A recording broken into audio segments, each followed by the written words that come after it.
City Power is cutting power from illegally connected, or should we say illegally occupied buildings in Johannesburg. Hijacked buildings have always been known to not pay for services, and City Power's revenue unit is trying to ramp up revenue collection. Now, the team says illegal connections are putting pressure on the network and hinder the revenue recovery process. Let's speak now to Newzroom Afrika's Nqobile Madlala, who is watching that as it unfolds. That particular process, Nqobile, just moments ago, we were able to beam to the viewers the actual cutting of cables. Tell us exactly where you are and what the building there that has been connected to electricity illegally, what is it called? Well, Collie, we do know that it's 28 on Betty Road, which is where they've cut that building off. We understand that this is in JP's town, and of course there's about 3 buildings that they're expecting to be cutting in this area. And that cutting was happening inside here. This is where the power is. And of course some of the officials were cutting the cable to ensure that they're able to go inside the building as well. So this is from the outside first, then they will go inside the building where they are going to be cutting some of those illegally occupied buildings. And of course I'm going to bring Isaac Mangena to explain to us the process that was taking place currently that we saw the officials cutting the cables. Please explain more. Thank you very much for having us, and good morning. Yes, we are here in JP's town this morning to basically do the cut off of illegal connections. Most of these illegal connections are basically at some buildings that are hijacked around this area. They haven't been paying electricity as far back as 2016, and they collectively owe the city of Johannesburg about 13 million rands. And that's why we are here to cut them off. The owners are not traceable. The owners have not been responding to the pre-termination notices that we have been sending to them. So we are taking this step basically to avoid what could be a disaster should anything happen because of illegal connections. I mean, it's a lot of money, and I want us to walk because we want to see that building that's already that you have cut. But you're saying that at this point there's lots of money, as well as the fact that it's not just one building. So how many more can we expect you to cut?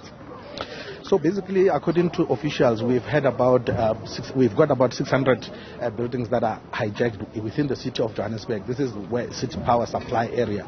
So these are most buildings that are illegally connected to our electricity. This is where we are losing about 4 billion annually in unaccounted for electricity. And we have taken this stance to basically ensure that every week we go after each and every one of these buildings to ensure that we take out even our infrastructure from those buildings.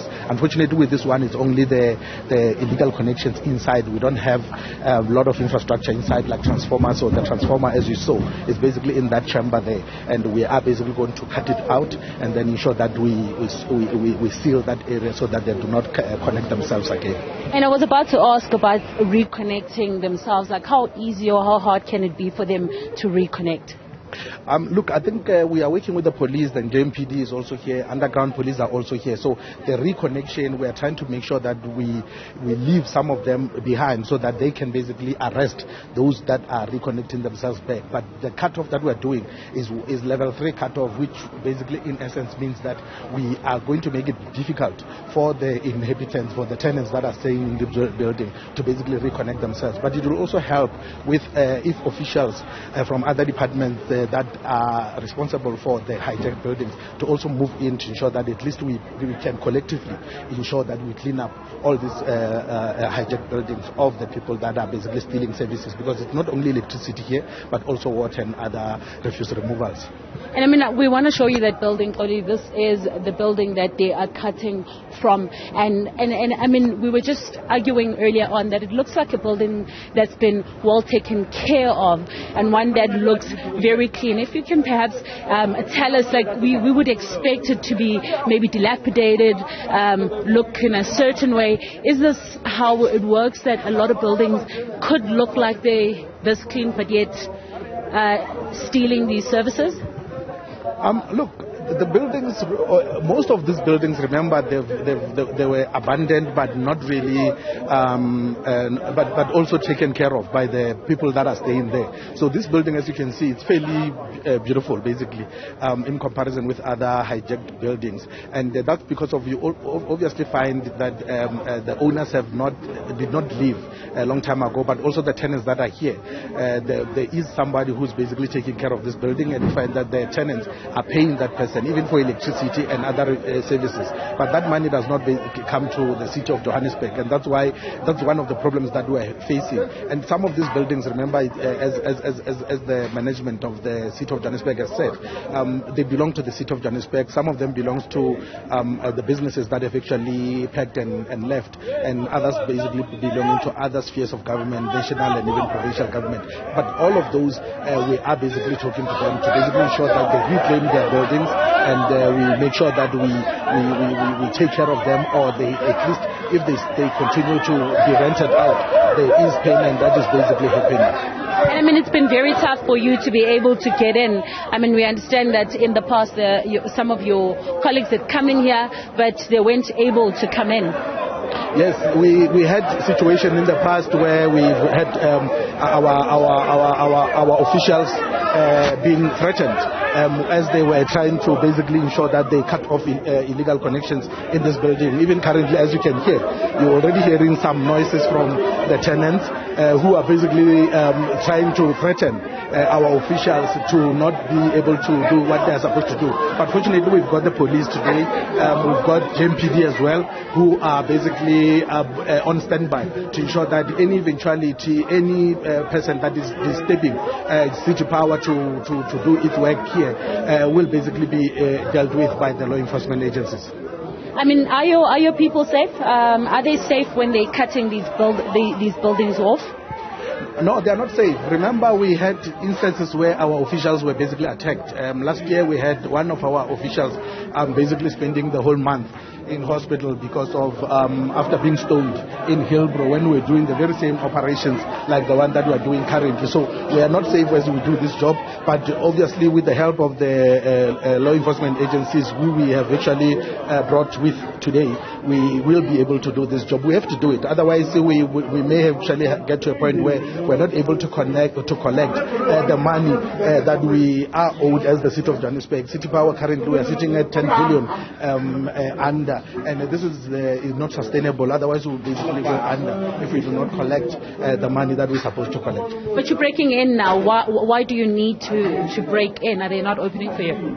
Yeah, look, obviously when someone has done something wrong, they will always try to make sure that they stop you from coming in, and we often resort to this where we basically break in because our infrastructure is basically inside, and that's what we are going to do to ensure that we access our equipment and we cut it off with the help of the law enforcement agency.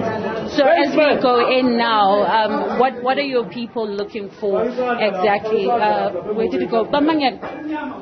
Well, only that's Isaac Mangena. He's sort of disappeared into the crowd. It's quite a lot of people that are here. And what we're seeing now is some of the officials going inside the building. That's, of course, they are trying to make sure that they cut off this building from the power.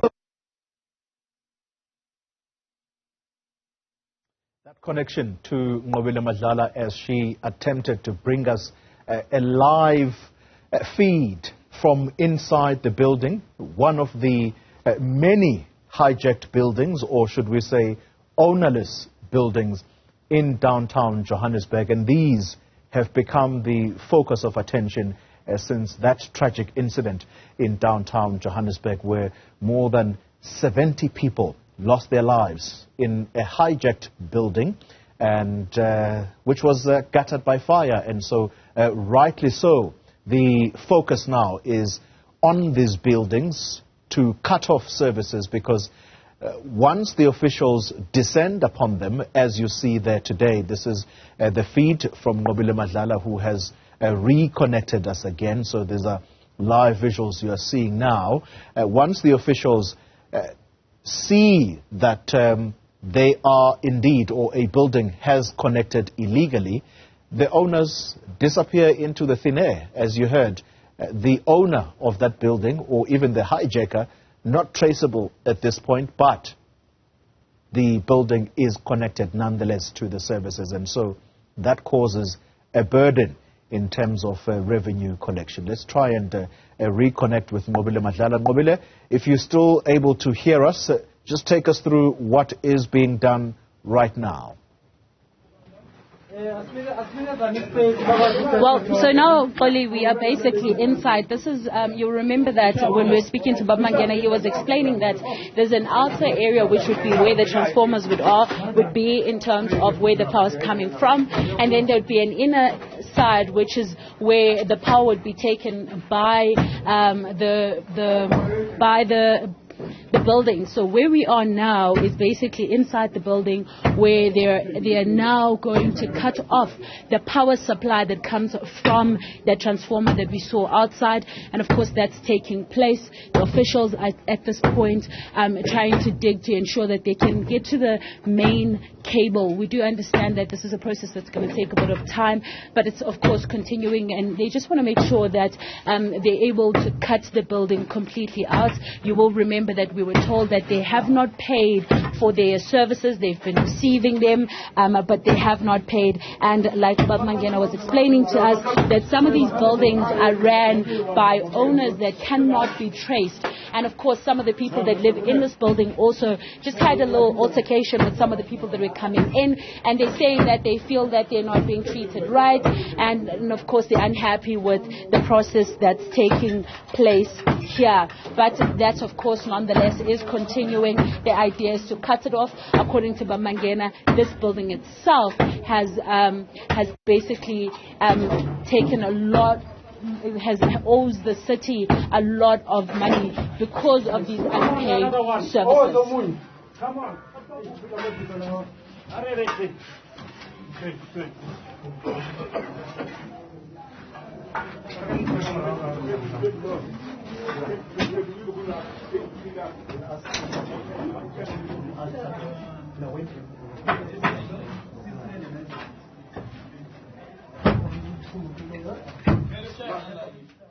Nqobile Madlala there, bringing us live visuals from a building, a hijacked building. We understand that the owner of that building, or perhaps as the appropriate word to use for such buildings, they're called the landlord. A landlord cannot be found for this building, and the understanding is that it has been connected to electricity illegally. Already you have heard noise from some of the people who could be tenants, who are extremely worried about what's taking place right now, because understandably they're going to be cut off from electricity, and these are people who probably would have paid their monthly bills to this particular human being, but right now what is happening is that electricity is being cut off because the city says it's not receiving revenue, it's not receiving monies for the electricity that has been coming out of that building. And so it's clear that the building has been connected illegally.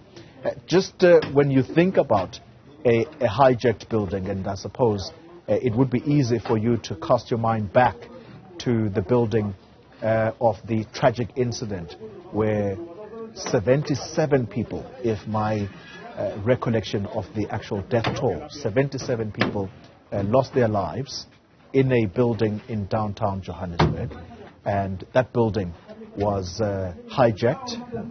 That has been the admission from the authorities. However, the understanding is that they were connected, and we don't know actually up until investigations are concluded as to what the cause of that fire may have been, completely left to speculation for now. But when you think about a hijacked building, you probably would be justified or forgiven for casting your mind to a completely run down building. But this one looks completely different, very clean from the outside, and once you get down to the bottom and you can see now the black tape on the wires, you're able to see that, okay, there are things here that are simply not right, and so the authorities trying to deal with that decisively. So I suppose we could be justified in saying that the victims of a building that was burnt down in downtown Johannesburg has indeed become a catalyst for officials to come down hard on the buildings, the so-called hijacked buildings, to cut off services, but importantly also make sure that those that are not fit for human beings to live in are evacuated.